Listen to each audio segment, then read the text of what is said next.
Her question is, can love be unconditional? And why is it believed that it cannot be?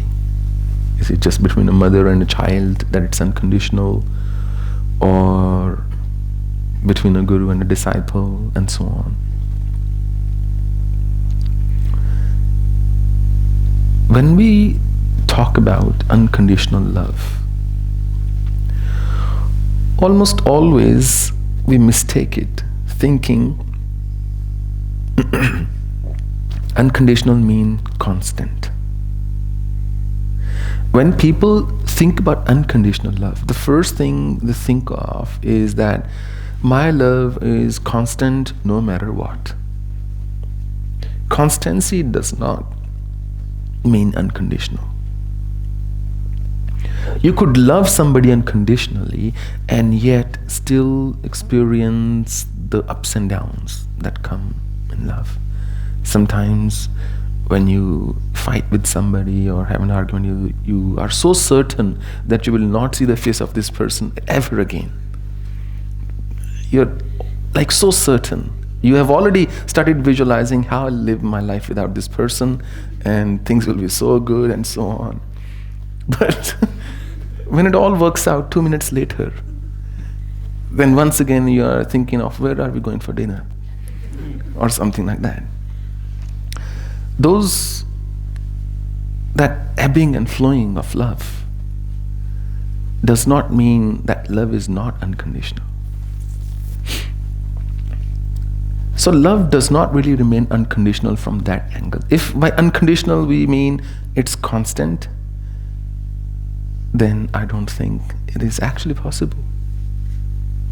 But there is one sign of love. When that sign is there, that means love is unconditional. And I'm going to share with you something very deep and subtle. When you love somebody unconditionally, that does not mean that your emotions for that person remain forever constant. They will, as I said, ebb and flow. But your care for that person remains constant. When your care for somebody is constant, that means you're loving them unconditionally. Which means you may say to them, "Ja ja ke mar ja." But you don't actually want that. You don't actually want that, and you don't want them to fall ill. You want them to be protected and safe. I think in one of my retreats, people who heard it live must have heard, I talked about 4 stages of love. You heard it? First is called Jaan. When you love somebody, you love them so much, you don't even call them by their name. You say, "Jaan, pani ka glass pakda na." After a while, there is now a bit more familiarity. It becomes Janu.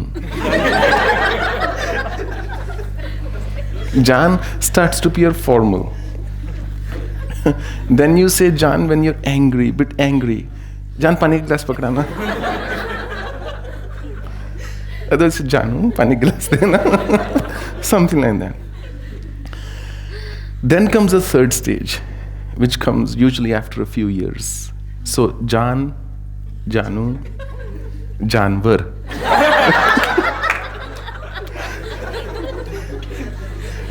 That's the 3rd stage of love. This is how unconditional love travels.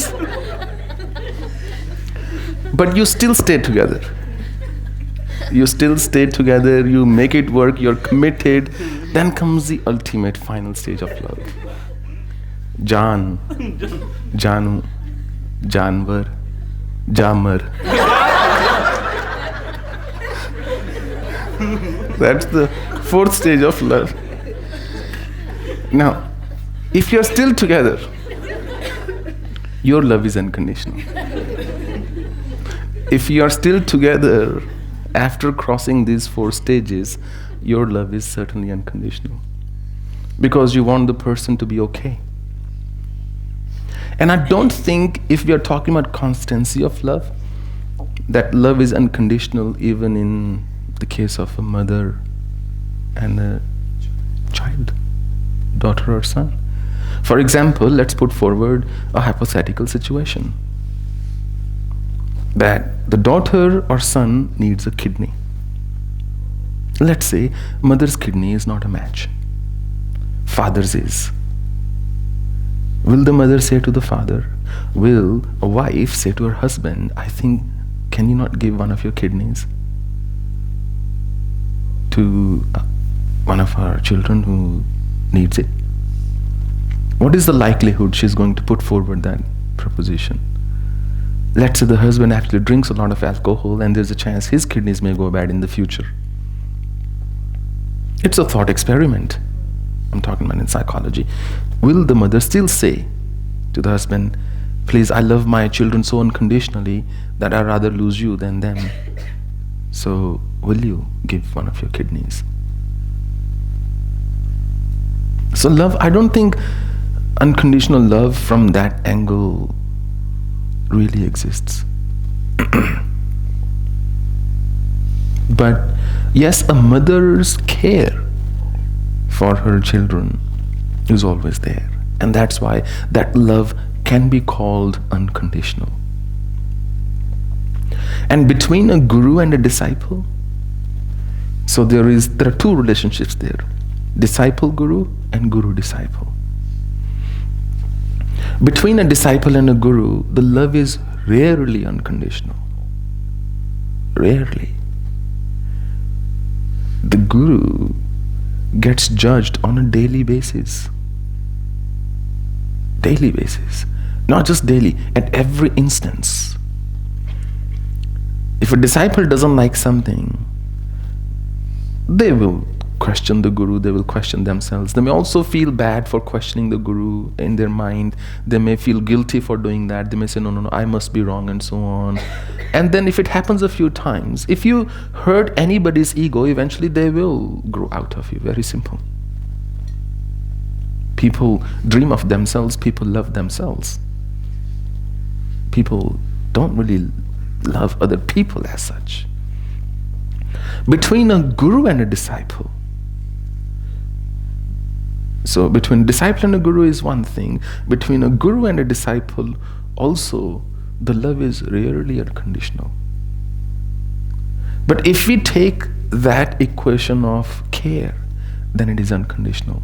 Because a true guru will never stop caring about his or her disciple. Because that's why they accepted them in the first place. Not because the guru was deeply attached to a disciple, say, I can't live without you, so I'm making my disciple come be with me.